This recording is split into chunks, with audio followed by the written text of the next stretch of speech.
Asociación Mujeres Transformando frente al COVID-19 continúa fortaleciendo nuestra base organizativa en temas de derechos laborales, autonomía de la mujer y talleres de violencia hacia la mujer.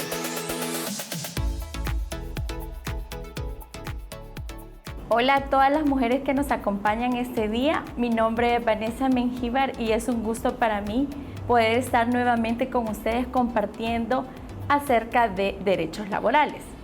Este día vamos a hablar de una ley en particular y es la Ley General de Prevención de Riesgos en los Lugares de Trabajo. Vamos a introducir el tema, puesto que es una ley y el desarrollo es un poquito amplio. Vamos a partir este taller en dos, siendo esta la primera parte. Esta ley fue aprobada en enero del 2010, pero entró en vigencia en el año 2012, en el mes de mayo para ser exactos.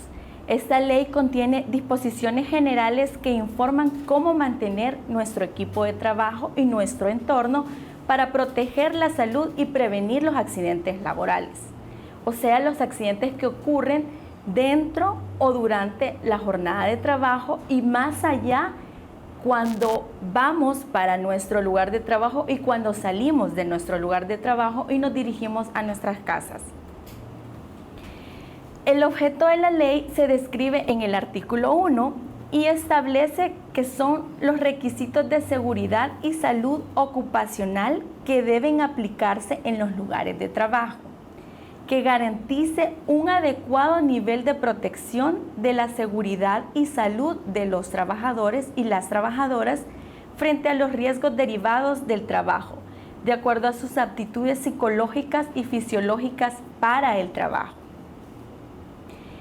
Esta ley contiene 3 principios que rigen a lo largo de su desarrollo, y estos son el principio de igualdad, el principio de respeto y el principio de la prevención.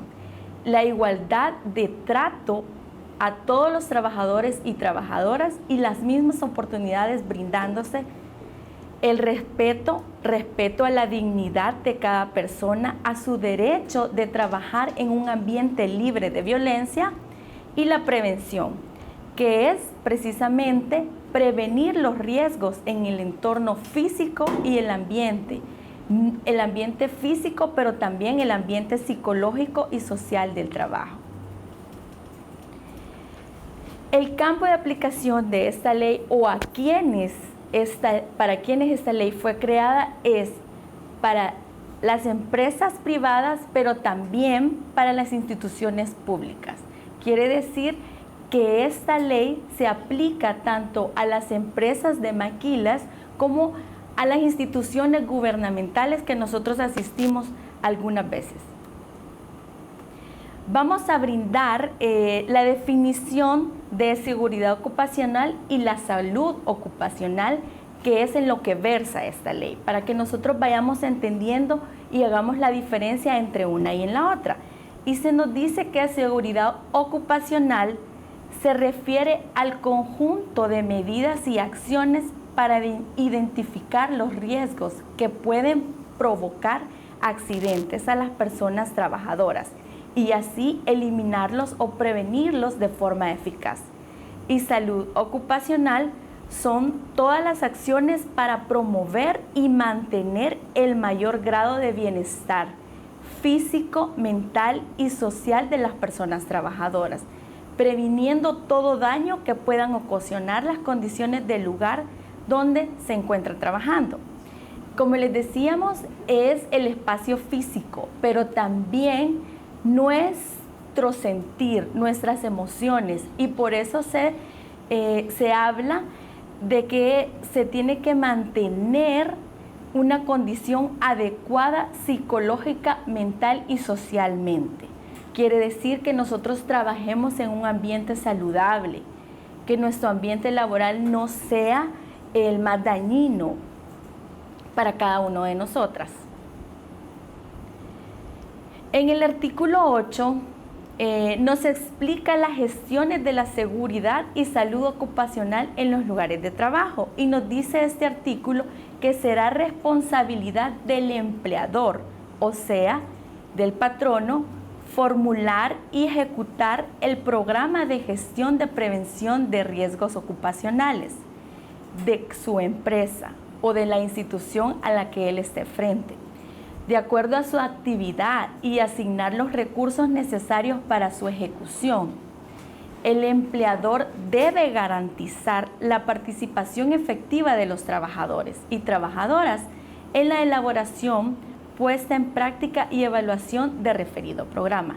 Quiere decir que el empleador está en la obligación de brindarnos el tiempo para poder nosotros realizar estas gestiones de seguridad y salud ocupacional. Y ese tiempo tiene que ser dentro de la jornada laboral, no fuera de la jornada laboral.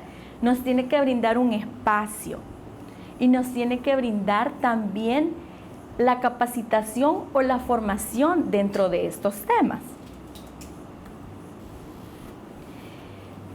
Entonces, ¿cuáles son las gestiones de la seguridad y salud ocupacional? Su primera gestión o su primera actividad, llamémoslo así, es la creación de un comité de seguridad y salud ocupacional. ¿Quiénes componen este comité? Lo componen personas nombradas por la parte empleadora o por el patrono y personas nombradas por los trabajadores. Nos dice esta ley que si la empresa tiene más de 15 empleados, es obligación crear un comité de seguridad y salud ocupacional. Pero si no tiene 15 empleados, el Ministerio de Trabajo realizará una inspección y él valorará si es necesario crear o no crear el comité. Como segunda actividad o gestión, tiene la formulación, aplicación, evaluación y actualización de un programa de gestión de prevención de riesgos ocupacionales.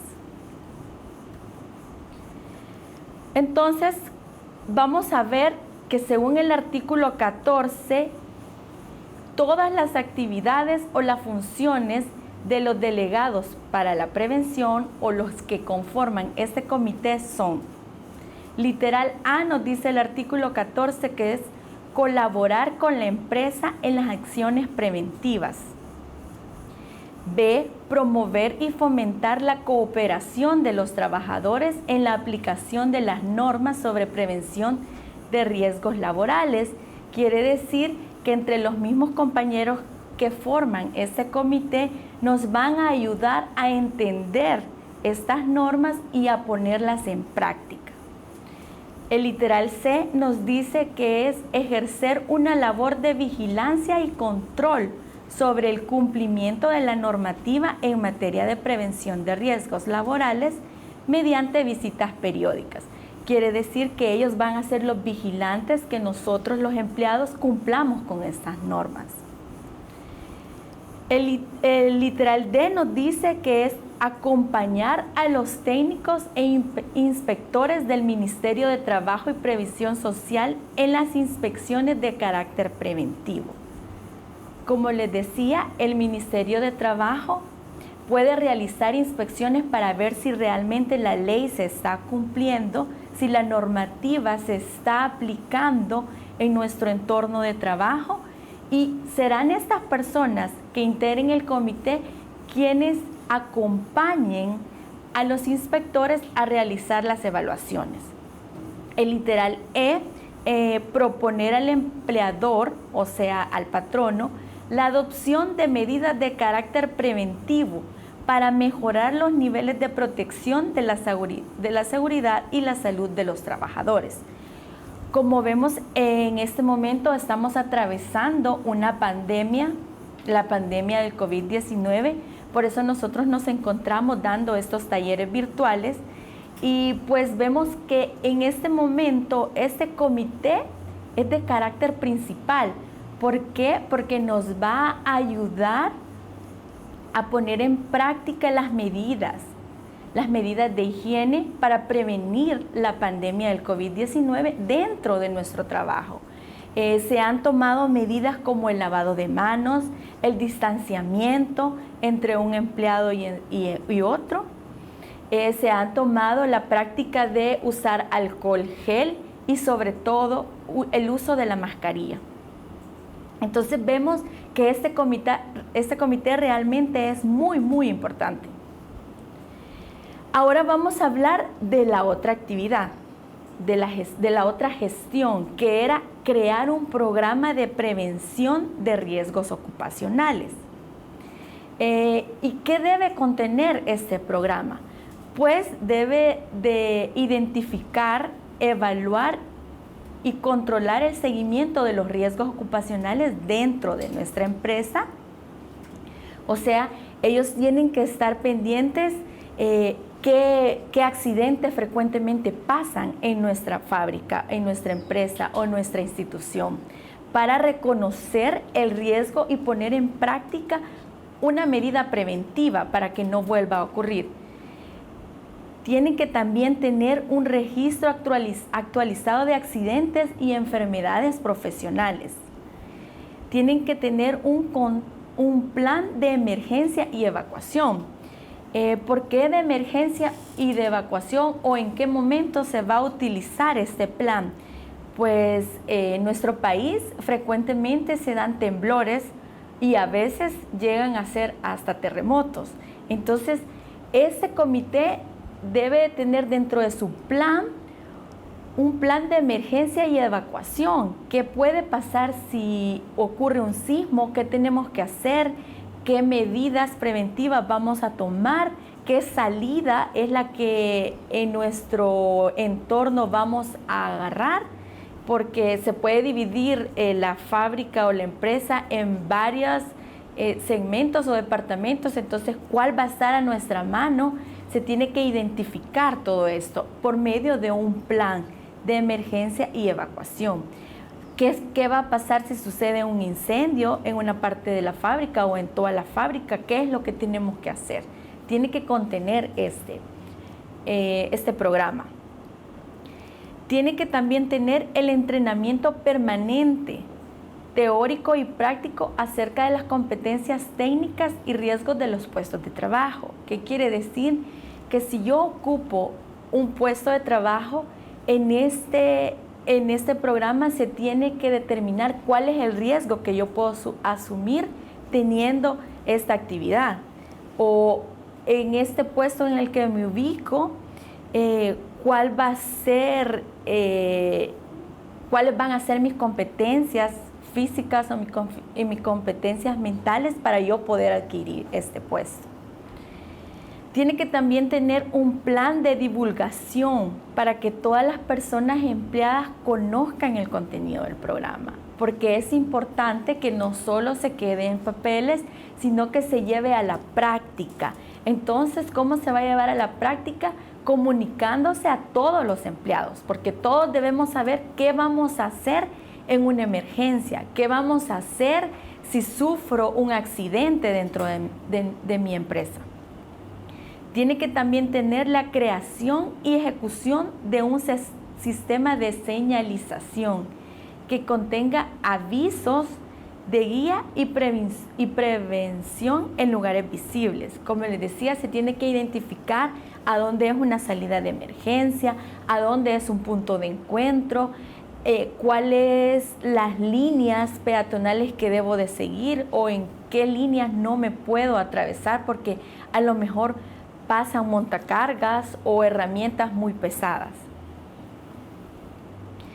Bueno, y eso es lo que contiene un programa de prevención y cómo se conforma el comité del que estuvimos hablando.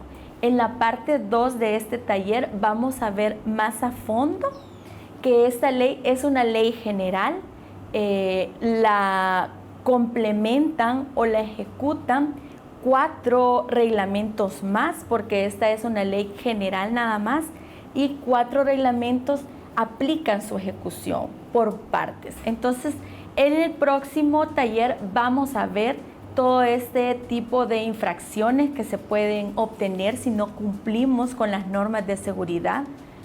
Y vamos a ver más a detalle el cumplimiento de cada norma o qué detalla cada norma, cuáles son las infracciones cómo se dividen y cuál es el objeto más grande de la ley, que es prevenir los riesgos en los lugares de nuestro trabajo. Esto es todo por este día. Muchas gracias por su atención. Recuerden que pueden dejarnos sus comentarios, pueden anotar sus preguntas y nosotros las vamos a evacuar en el siguiente taller.